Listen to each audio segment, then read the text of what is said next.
Hey, I'm Greg Dekker. Let's talk about work. In spring of 2020, around the world, millions of managers told their hundreds of millions of employees one simple message: go home to work. It's safer. And now, here we are a couple years later, and the pandemic is largely in our rearview mirrors, and these same managers are encouraging people to start to get together again. And employees are asking, well, why? Right? Why should we go in? We've been figuring things out, and that's going to be our conversation for our next bit of time today. Exploring ideas for what to say, answers to that pressing question, and answers for you and your teammates about what might be the best places for you to work as well. I have the privilege of working for Teknion, and Teknion is the company that has created so many of those office spaces. And I would like to think a lot of the very best ones for sure. And, but what I love about Teknion is that we are creative collaborators, meaning that we're not as prescriptive as we much are listeners, and we can really build some special spaces for these companies. And so that's what we're going to dive into today. All right? So welcome to this. We're going to use Mentimeter today, which means you're going to engage with us from your phone. So take your phone, use any browser that you want to, and go to menti.com. And as soon as you're there, put in this code 11640855. That number's worth writing down in case you accidentally take yourself out, but 11640855. And as soon as you're there, hit one of these reaction icons. Put up a heart, a thumbs up. Oh, good, we have some people joining. Like, what a crowd we have today. We have 575 locations, largely around North America, registered for this talk. All right, good deal. Joining in, joining in. Word about Menti and how it works. Watch the presentation on your big screen, whether that's your laptop or you're together with a group. Make that as big as you can. And your phone will be your input device. Your phone will also have a small version of what's on the big screen so that you'll know that you're on the right page. Now, today has some nuance to it in that we have so many people joining off of YouTube and streaming channels. And so there's about a 30-second delay on how that works. So what it may simply mean is that your phone is going to get to the image before your big screen does. And that's all right. If there's a question there to answer, then you can engage that way. And that'll be the goal. I have a lot of material here to share, but you'll be creating a lot of those ideas and share backs yourself. All right, so it's going to flow like this. Right now, we're warming up to the tools and the topic. We're going to share some images of what some of our major customers around the globe are doing right now. We'll see some of the headlines that they're creating by some of their decisions and moves and changes. And we'll get to what are we going to say to others about this big question on why go in. Sound good?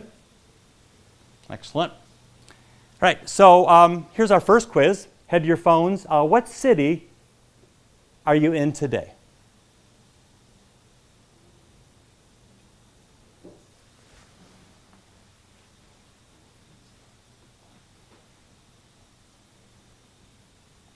Not surprised at all to see Washington, D.C. popping up because we've got a nice group here in our showroom today. We know we have people joining from just about all over. So let's see if we can give it a little time and see where some of those other are joining from around North America.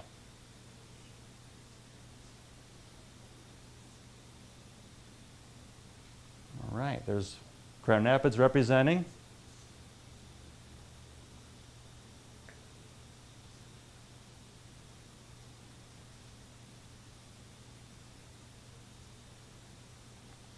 And what's going to be intriguing about this is that no matter where you are joining us today, the pandemic affected you differently. Different regions, different places, right? Different companies, cultures, and approaches to it. I recently came back from the Middle East, right? And they had a very different approach to how they did both lockdowns and testing early on. And so their exit from the pandemic is different than some other areas. So I'm looking to see what's joining us here. Looks like we're experiencing some of that, the YouTube delay on the answers.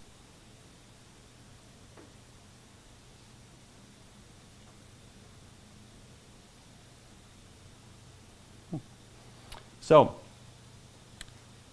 all these different places that you are also where we have many, many of our customers as well, right?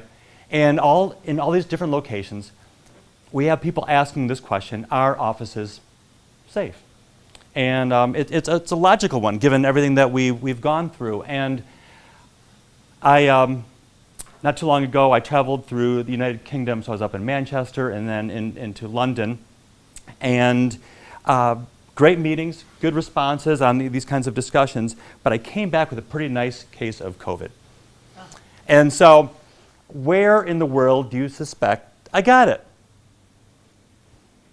Woohoo, popping up. Thank you, good talk. Yep.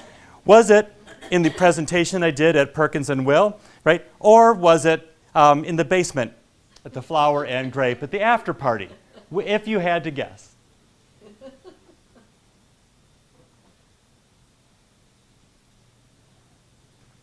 All right, this is perfect. Okay. And this is interesting as the results are coming in. And of course, we don't know exactly where, but I would bet that it was more likely, rather than in the sanitized location of this architecture and design office, probably more likely crawling around in the basement, right, with a bunch of other Gen Xers, right, trying to get the next drink and all the rest. And I saw this all across Europe. And we see it all across here too, right? The bars and restaurants are full again. People are active, seeing each other. Keeps leaning into the side. That's fascinating. But we are so excited to get back out with other people and have more of those experiences. And so we have the World Health Organization saying, hey, we can see the end now of this pandemic, right? So again, if we're seeing it happening this way, we still people asking this question, like, why should we go in? And this is a bit new. It used to be a bit of an assumption that if we were meeting with our team on a Wednesday, that we were going to be getting together for that. Right? And now there's this open discussion and debate. Should we go in for this? Can I do this off Zoom? Etc. Oh, good. Look at all the folks coming in here. Atlanta, Edmonton, Ottawa. Notice us. Don't forget. Thank you. And I love all the hearts appearing here. This is just beautiful. Thank you. Right? So we have this big you going in question, and that is happening everywhere. So if I look back at the last number of years, some of the big companies, and you recognize these organizations, they're all over the globe, and great companies, but they are having similar challenges, right? Where do we go in? Where do we work from home, remotely? What's the right blend for all these kinds of things? And so I have a spot quiz for you. How hybrid are you today, right? So on the far left would be, nope, working physically together. That's your preference. On the far right would be, nope, I work digitally or virtually and get together only when I need to. Somewhere in between is somewhere in between.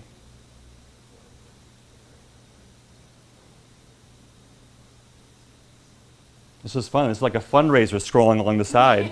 Montreal, Horseshoe Valley, Ontario, New York City, Atlanta, Calgary. But seeing your thoughts come in. And so this group on a 5-point scale is almost right in the middle at the moment, right? So if I were to design a hybrid work plan for the people responding, right, I would say, okay, we're going to come in together half the time. But look what would happen if I do that. If you look at the bell curve on this, you can see that for some people, that would be exactly perfect. For a lot of people, that would be just slightly worse almost all the time. And then for some, right, it would be incredibly bad on either end. Right? And what this message is telling us is that we can't just design for averages anymore. Right? We need to design for individuals and the outliers and all those things that mean. Because if the pandemic has taught us something, it's probably that we need to work somewhere, right? But we could work anywhere. And so where's that best somewhere going to be? And that's going to be different for different people, different teams, different cultures, and that's a bunch of what we're going to continue to explore today. Sound good? Excellent. All right, so if we look at all those companies, where are they landing? Some are saying we want to work physically first together. And you see organizations like Discover, Netflix, Bloomberg, almost outliers on how much they emphasize, let's get together in person. And then others are saying, nope, our assumption is that we're going to be working together digitally, and then we'll get together when it makes sense. All right, so the vast majority are landing in the middle of that, and some are still trying to figure that out. Right? Ford Motor, their logo, I could almost move on a weekly basis. When the pandemic was beginning, their first reactions, they made headlines in the Detroit Free Press saying, hey, we're very productive still, we can work from just anywhere, I'm not sure we're going to need our office buildings. And then the Ford Bronco launch had to happen. Right? We've been reading about this relaunch of the Bronco for years. I put my reservation on one in January of 2021, and I might get it this spring. With launches like that, Ford's saying, wait a second, right? This is a big challenge. We need to get people together. We've got to solve these problems. They're slowing us down. They're delaying us. Let's get back into the building to achieve it. So let's look at a few of these companies and get a sense of what they're doing. This is Matt Mellenweg. He's CEO and founder of Automatic. They started WordPress, so they influence about 2/3 of the websites around the world. They have around 2,000 employees now. They're in all kinds of countries and languages, and they have no real estate at all. He wrote a book on it. He speaks on TED about this idea. Now, make no mistake, Automatic still spends a fortune on getting people together. They're famous for taking over cruise ships and hotels and so on. But they don't have any real estate, and I thought, well, maybe that just makes sense to them. Because that's a digital company with a digital product and digital customers. But so is Bloomberg.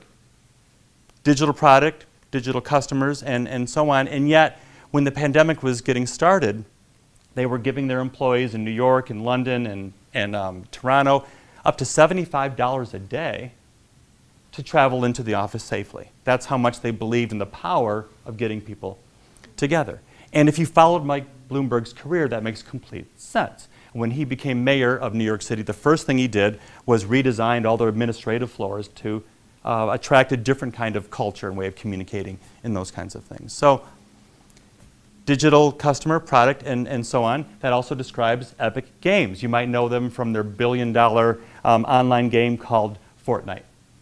And about 1 year ago, Epic Games bought about a 1 million square foot shopping mall in Cary, North Carolina. And that made the big headline. In addition to that's about 3 times what that mall sold for only 2 years previously. But what was really interesting was the article that describes how, why a mall? Right? It was for the natural light, for the atrium, a little more space for people. Plus, malls tend to have good parking. They're in the center of communities with a lot of diversity and good employees and those kinds of things. And that was the same rationale for Google. They're now taking over Westside Pavilion Mall in Los Angeles for all exactly those same kinds of reasons. Google, in fact, is making a lot of headlines. It was just announced that they're going to take over and purchase the huge Thompson Government Center in Chicago. Big, gleaming building for all the same reasons. We want to be where there's diverse populations, where there's good people, those kinds of things. And they made news by having the biggest real estate deal, $2.1 billion, to establish this building in Manhattan.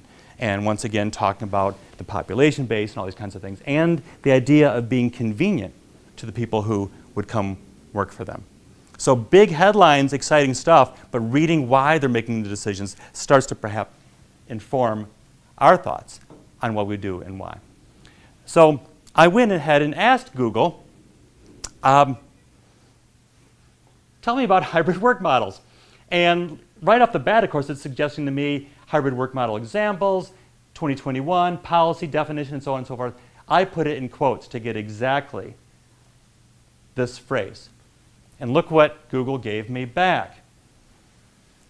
121,000 web hits using exactly that phrase. In half a second, it gave me more than I could read in the rest of my lifetime 121,000. What it means is you could prove anything you want to based on the information that's out there. So have some sympathy, really, for presidents of organizations all over the world, because here's what's happening. Vice president walks into her office and says, hey, I've got an idea here. We can save a fortune on real estate. We're productive, working remotely. We don't need it. And guess what? I just printed out 100 white papers to point this out. And that makes some sense. And then another VP walks in the door and says, hang on. Our creativity's tanking. We're delayed in our product launches. We need to get everybody back in. And I just printed out 200 white papers that say that. And here's the point about all these white papers. They're not all right, but they're also not all wrong. But no one's praying for more white papers anymore, are they? There's plenty of information. Even if we write something that seems valuable, we're not solving the workplace problems, right? We're adding to the 121,000. And so what they're praying for is, you and me, we show up, right? And help solve it. Get beyond all this data and information and have some dialogue, some discussion about what would be right for any given company, any team, right? Their goals, those kinds of things. So, question for you. Head your phones, and where do you get your information?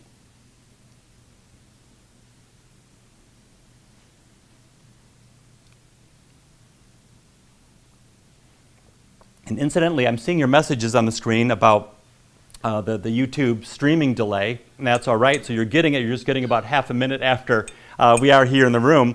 But the good news is, if you're continuing to type and put in your thoughts, whenever that is, know that in all the final information, the final word clouds, etc., everything will absolutely be seen into the information we'll have to share later. But good, it looks like this one's filling up. I like how Mentimeter creates these word clouds. So the things that you're saying more and more often, like social media, it's getting bigger and brighter. And Google and intranets and all the rest, right? But look at the variety of all of these things. So many sources for it. So the 121,000 is probably just the beginning of all the information. So again, not all right, not all wrong, but it looks like there's simply plenty of places to get sourced and get some ideas. I was speaking up and down California not too long ago, and had some people really adamantly excited about TikTok is where they were headed. And I hadn't thought of this one, but I was on the plane yesterday with someone, and he says, oh yeah, like it gives me short, quick bursts of information about topics that are really interesting to me. And here this author is asking, is that the search engine of the future? But brace yourselves. If you start to search on workplace design and those kinds of things, you're going to get a variety of responses, and not all of them are particularly flattering to what we do, like this one. David Brooks, New York Times, the immortal awfulness of open plan workplaces. Yeah, ouch, right? And I love his writing, but what he's getting to here is reflecting on a study that was done maybe 4 or 5 years ago, where essentially they took a large floor plate of workers who were all in their private cubicles, and over the weekend they removed all the cubicle walls. And so on Monday people showed up and it's just a bunch of open desks, and guess what? They didn't like it. So it doesn't come as a huge surprise, and not that any of us would choose to design towards either of those standards anyway. But that's the kind of stuff that's getting reflected out there. All the more reason for us to get involved in better discussions. This one here, open offices are a capitalist dead end. This was written when it looked like WeWork was simply going to close its doors forever. But I looked at this photo, and yeah, one, it looks pretty crummy and difficult. I wouldn't want to be there. And then I realized I have worked there. This was in the WeWork in Boston, which was the space that we leased out while we were having work done on one of our showrooms. And so a question to you on that, what do people dislike about your offices? So get candid here and put some thoughts into what are the things that could be better.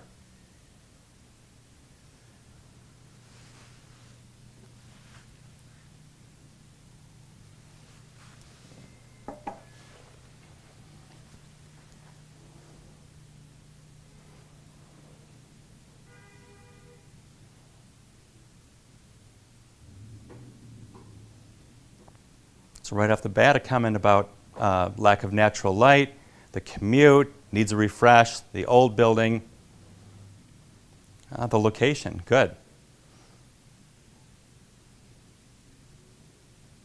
And I'll bet we could let this question run 5-10 minutes. We'd end up with all kinds of things, big and small, that gets right to it. And so as I see this list building, oh, good. Several people said there's nothing to dislike about their office. Well, congratulations, that is great. I'd like to go there next. So,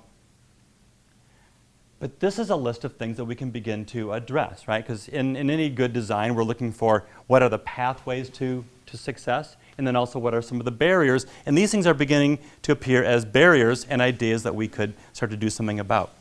Right, so I'm going to head on to the next one and keep talking. But here's the great news.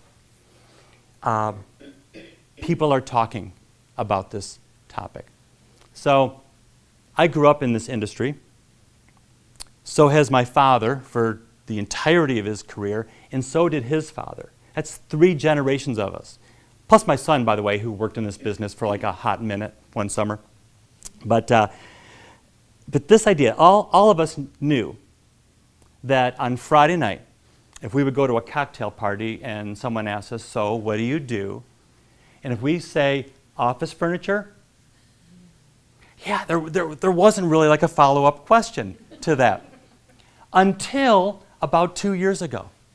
And people got really, really interested. My father and I drove Route 66 together from Chicago to LA about a year ago. And everywhere we went, people found out what we do, and they were so curious. What's happening to the industry? What's going to happen to buildings? What's happening? Can you give us advice for our company? All these kinds of things. This is truly exciting that people would be so interested in this. I never have remembered a time in my career before where CEOs of Fortune 100 companies are making headlines in the major papers just to talk about their workplace plans. So what a time to dive in, because people are truly interested. And if you were to sum this up, what we're seeing from the past to the future, it would be a bit of this. That in the past, we tended to design spaces, and this comes from our friends at JLL, this nice graph, around individual work. In fact, the original offices were designed very much like factories. They were process machines, organized people in rows, and the work just kind of flows through it. So whether it was a desk or a cubicle or a workstation, individual spots, and then we would fit around it a few meeting spaces and maybe a little kitchenette cubby, that kind of thing.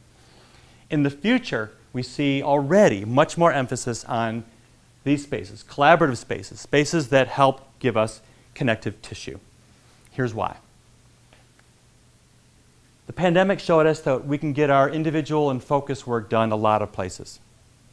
Very important work, but having connective tissue between people has been difficult, hasn't it? When was your first Zoom birthday party that you had to attend? Mine would have been, I think, the end of March, right, of 2020. And it was Christy's birthday. And so we got all the friends lined up. It's going to be a big Zoom call. And, we need some balloons. Well, I'm not going into a store because as far as I knew, stores were death traps, right, in 2020. So I got a big piece of paper, and I drew a bunch of balloons, and I wrote, "Happy Birthday, Christy," on it. And everybody gets on the call, and we're holding our toast drinks, and some people had special hats and all the rest. And remember your first Zoom birthday party? Kind of fun. Next birthday was Jake's, right? Took out the same poster. I scratched out Christy, wrote "Happy Birthday, Jake," and we did the kind of same thing. Not so bad. Do you remember your third birthday party on Zoom? Not as fun. How about your 14th? That's been a bit of what's missing, right? Did we technically find a way to do these celebrations all remotely? Yeah, we did. But was it better? Not so much. If it's a 1-hour meeting, what's your favorite 15 minutes of that meeting? Isn't it the 5 minutes before and then like the 10 minutes after? It's where you learn everything. And that has been really a bit eviscerated by some of these methods. And school teachers are noticing it now, where the students now are back in session, the kids are back in school, and pretty much every teacher out there is noticing that the kids coming back aren't where they used to be. Right? the fourth graders don't know as much as the typical fourth graders do. In fact, for every year that a student has been learning remotely, they've been getting about 1/3 of a year behind. And so especially in things like math and reading. And so you're seeing this label, the pandemic generation. What does that mean? What should we do about it? So question for you, head to your phones and answer. What might happen to your team if people were learning less from each other?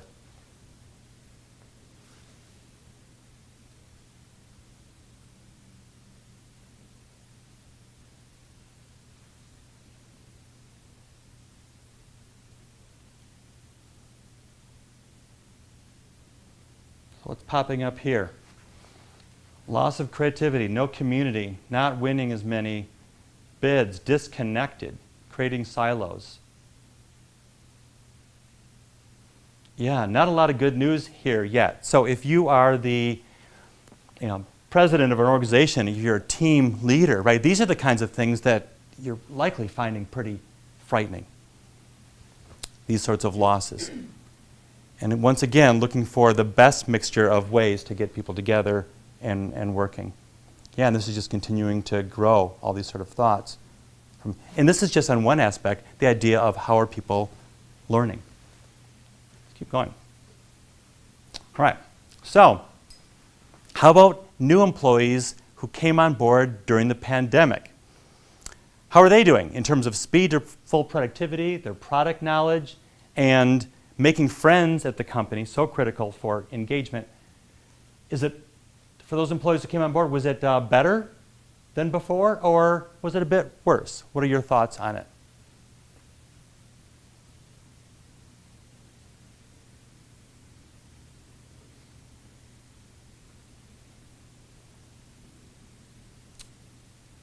We had to debate this a bit early in the pandemic as we were bringing on new employees.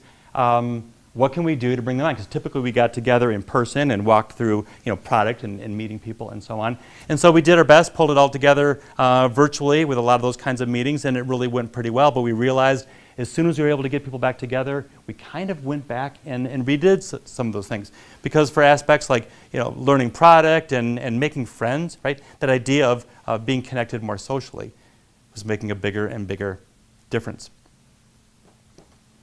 Excellent. Once again, if we were, though, to make decisions just on the averages, right, we'd start to miss out. We'd be slightly worse, sometimes a lot for different kinds of people. So how do we manage all that and take advantage of the best of all the worlds? All right, so this is what I referenced earlier, major CEOs. Here's Jamie Dimon. He heads up JP Morgan. Right? He says he likes the idea of remote work, but he's concerned about people being candid with each other, how are decisions being made, all the things that just seem to be trickier. And so he's encouraging that organization to start to get people to spend more time with each other. Elon Musk just states it this way, come into the office 40 hours a week or else. His quote, the famous tweet was here, they should, if they don't want to come in, they should pretend to work somewhere else. How's it going, Elon? It's a struggle, actually. So what we're noticing here, maybe two challenges in this approach. One is how unilateral it was. Do you think he asked a lot of people or just kind of declare it? The other is if everybody came into the office on the same day, they didn't all fit. Right? Almost no one's office is designed for everybody because we were never fully office integrated. We've been a bit remote, or sometimes a lot remote, and a lot of hybrid for years. And so that lack of nuance is really a bit of a struggle, and you can kind of imagine why. All right, so on this topic of productivity, fortunately, here's something from the World Economic Forum. We're seeing more and more studies of the best possible kind, really trying to figure out what is productivity, what does it mean, because your idea of productivity with your work could be different than mine and yours and so on, right? And so how might different locations and places be the best for what actually needs to get done, and what would those things be? That's going to cause more stress on how do we measure these kinds of things. And this was an interesting podcast that came out not too long ago at all, the rise of workplace surveillance. And meaning essentially this, the rise of software that goes onto your laptops that randomly, every few minutes, takes 2 photographs. One photograph of you in the room to see if you look like you're working, and the other photograph of your screen to see if that's work on your screen. And if it's not, one of 2 things will happen. Either it won't pay you for the previous period, or it's going to start to rank you against other coworkers who has more work-like stuff on their screen and who looks like it and so on. Does that sound a little creepy? But it's growing really, really quickly in the wake of what does hybrid work mean and how are we going to manage these aspects. Yeah, but it does sound a little creepy. Here's a Dutch judge finding a Florida company for an employee who says, I don't want to leave my camera on all the time, you can't make me, and all these debates are happening. So the idea of this is just how fraught it is with the give and take of trying to navigate these kinds of things, where work used to be just a bit simple. All right. So in the course of all that, it does sound a bit stressful. So 20% of North American homes added something in the last couple of years that they were not expecting.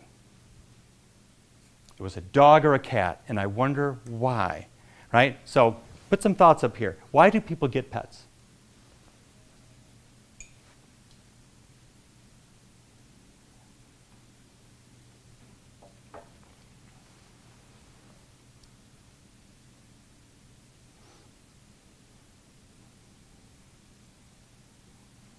We're seeing some of the reasons pop up. Yeah, companionships, have a companion. You're lonely, have some affection.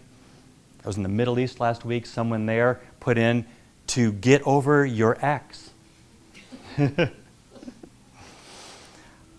But right, I mean, these are, like, for those of us in the architecture world, right, we have project success factors. These are kind of the project success factors for the pet world. These are the reasons that you might add something into your home, and they're great, great reasons. Right? Oh, there we go, better than a boyfriend.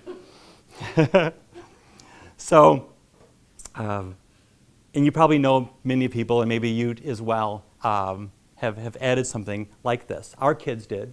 So Jake and his wife, Michelle, they got Gizmo, and Gizmo's phenomenal. And he's a corgi, he's like 3 feet long, and he's just pretty fantastic, and a neat addition to their life for all the reasons that you described there. But they're not home all the time, and so they got one of these. And have you seen this before? The Furbo, right? The Furbo is like Zoom for dogs. And what they can do is call them up, and Gizmo can appear, and they see Gizmo on their phone like this. They can say, hi, Gizmo, and good boy, good Gizmo. And if Gizmo is good, they can push a button, and it shoots treats at them.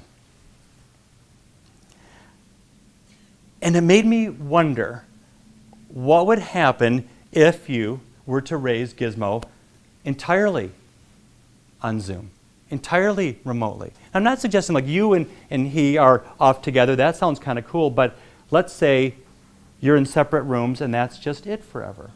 What would happen?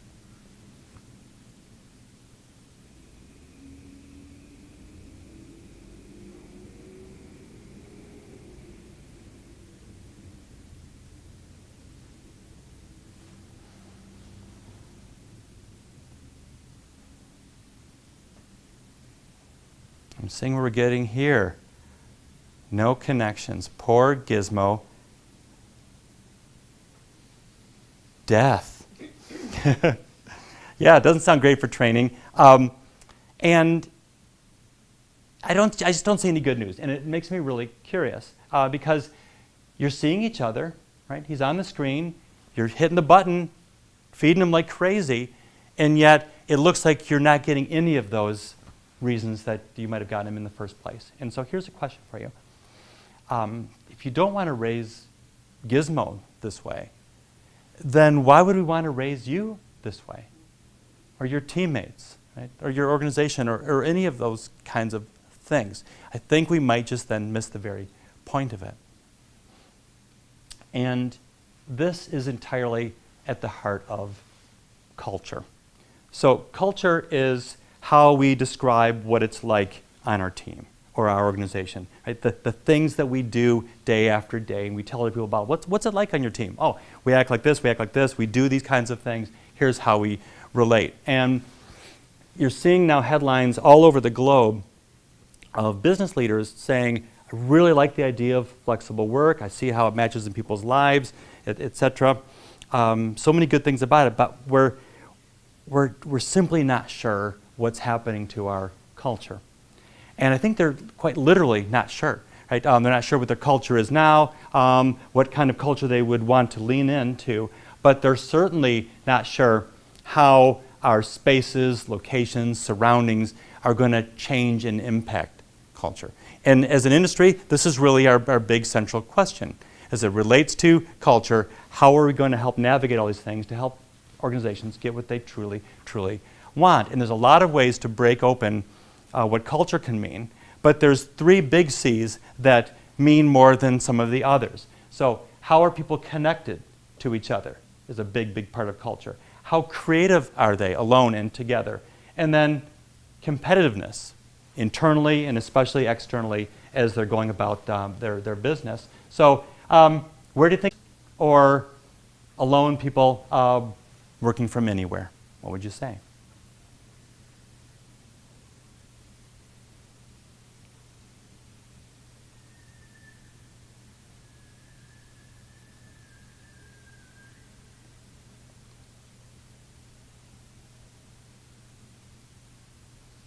All right. So we're starting to really frame a pretty great answer on why go in.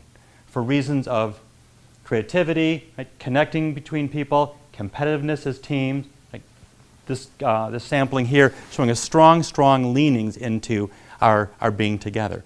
But clearly, not all the time, right? We can see that from here where we're seeing individuals and groups who find benefit from that time alone from anywhere, and that makes sense.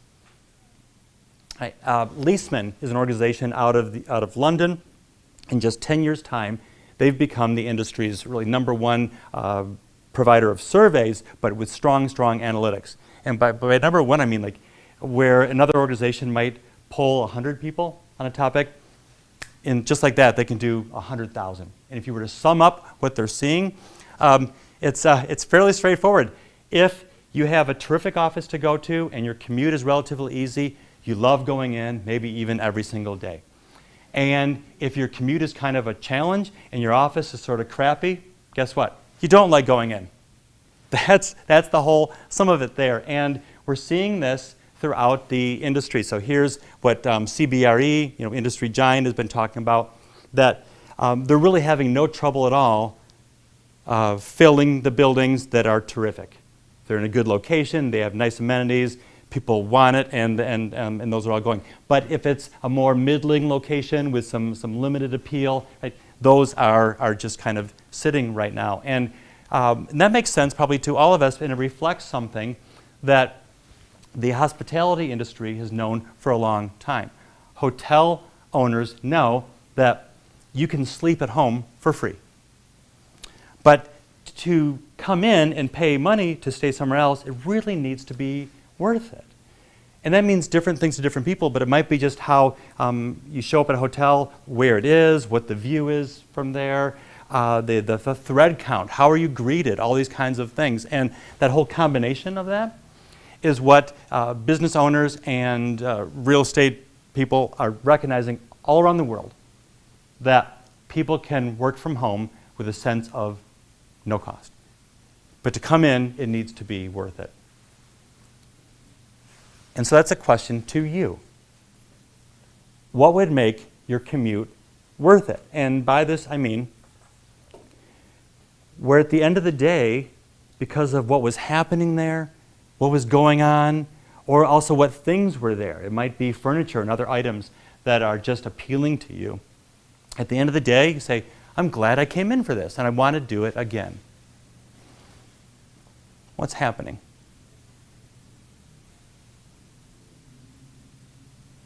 I'm seeing some things popping up here. Yep, spending time with others, being with my team, nice office environment, good places to eat.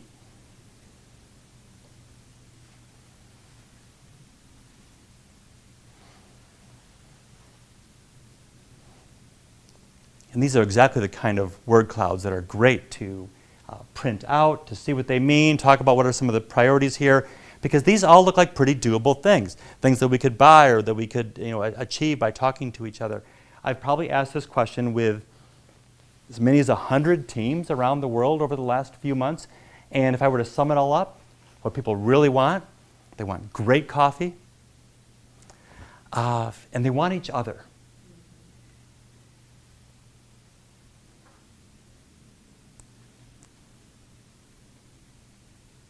Okay.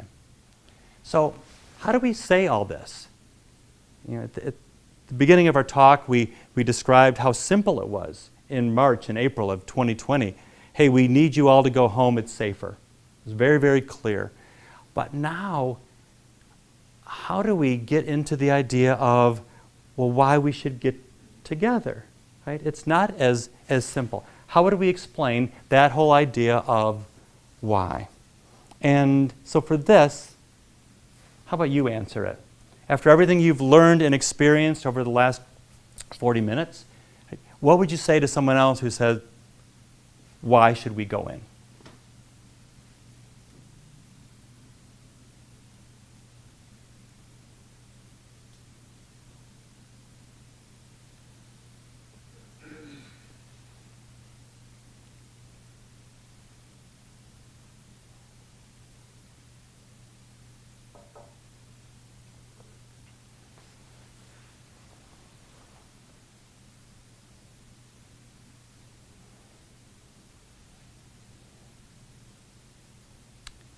Look what we're seeing. Collaboration and connection and connectivity and human interaction. And it's going on and on. I will leave this slide open. In fact, if you're still typing, this whole deck will stay open for another half an hour. And so you can go in, put your thoughts to any of these questions. Because look at this. As I'm just seeing your ideas popping up here on the screen, all these kinds of thoughts, this really answers the question, why go in? And I think it answers that question a lot better than any of those 121,000 websites. And for that, I thank you very, very much.